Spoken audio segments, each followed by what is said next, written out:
my favorite movie. So today I'm going to take you on a bit of a journey. It's a 6 minute or so journey of half-baked understandings, hormones, the occasional fear of existential threat, and try to answer the question, what is my favorite movie? So good afternoon, fellow Toastmasters, Mr. President, Toastmaster of the Day, and guests. You may expect some kind of profound answer over here of a cinematic experience that changed cinema forever, or a film that started wars or ended wars, or a film that changed my life. Unfortunately, that's not the case. So the reality is far more sprawling. It's evolving over time. It's fueled by my own life experiences, whether they be friendship and love, or whether they be hate, or whether they be revenge, and in many cases it's quite embarrassing. But let me start in the 80s. Now, some of you weren't born yet. Me as a young refugee living in India, trying to live day to day, and there's only two things I'm interested in at that time: action and more action. Enter two heroes.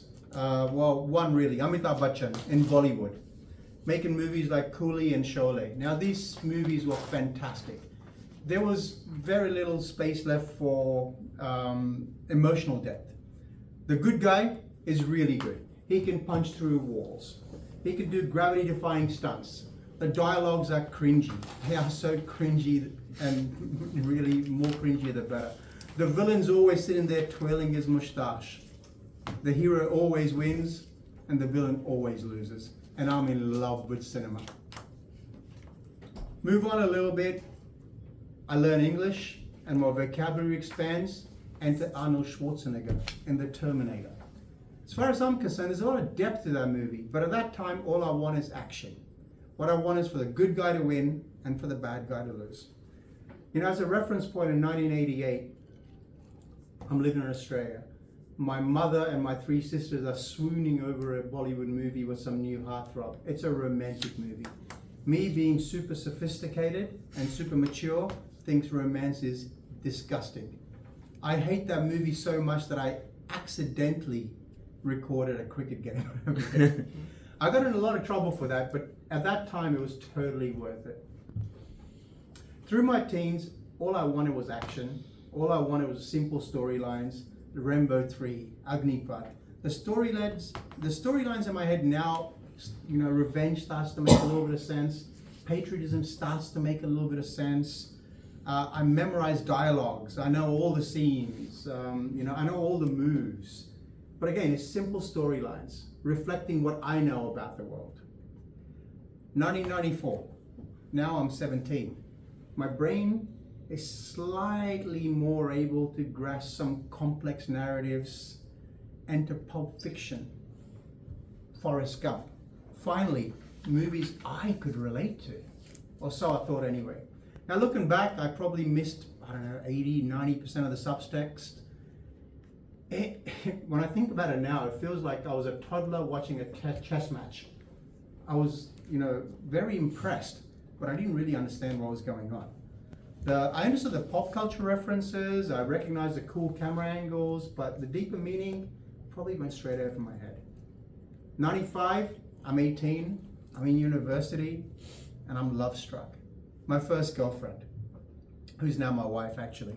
My hormones are raging. My emotions are swirling in a vortex of emotion, of confusion, excitement. Now, by this age, love is the most important angle. Mixed in with a little bit of patriotism and jingoism, enters Mel Gibson with Braveheart. A story about a man who fought for his country, for his people, for his dead wife. And in my head, I'm thinking, this is what cinema is all about. An all-encompassing storyline of the good versus evil, but a little bit more complex emotion. I think I watched that movie about 7 times now, 3 times in the cinema. Oh, wow. But yeah, it was had a big impact on my head at that time. 1997, still a vortex of emotions. I'm watching Titanic. 5 minutes, a full 5 minutes at the end of that movie, I'm crying in my girlfriend's lap. I'm sobbing inconsolably. completely convinced that as Leonardo DiCaprio's Jack Slope, goes down into the icy waters, that's exactly the way love should be. That's exactly the way how you should live your life. And I swear to God, I'm so glad I've learned a thing or two since then about everything. 99, Matrix. Whoa. Deep philosophical questions about reality. My mind is blown. I spend the next few weeks pondering, what is reality? I mean, I pretended I'm thinking about what is reality. But again, the narratives are getting more complex. 2006, The Departed. I don't know if any of you remember this movie. I'm thinking finally a grown-up movie. It's complex characters, intricate plot lines. I totally understood everything that's going on. Probably, I followed the twists and turns. I recognize the moral ambiguity now. I recognize the character development. Did I really get it? Probably not, but I pretended to. Anyway, 2014, Interstellar. Now, I've always been a bit of a physics enthusiast in my life. So here we have a movie with some complex plot lines, existential crisis for the people of Earth, for all of humanity, interplanetary travel, black holes, time dilation. I think I'm in heaven. And because I think I understand some of it, I'm following the physics part a lot more than the actual movie lines, because it's speaking to me. It's speaking to me as an individual. Now, to a purist, a good movie has a compelling narrative, a good structure. It has complex development of characters. To my simple mind, does it speak to me? And what speaks to me, well, it changes over time. I'm a different guy to what I was when I was 10, when I was 15, when I was 18. A good movie is not just entertainment.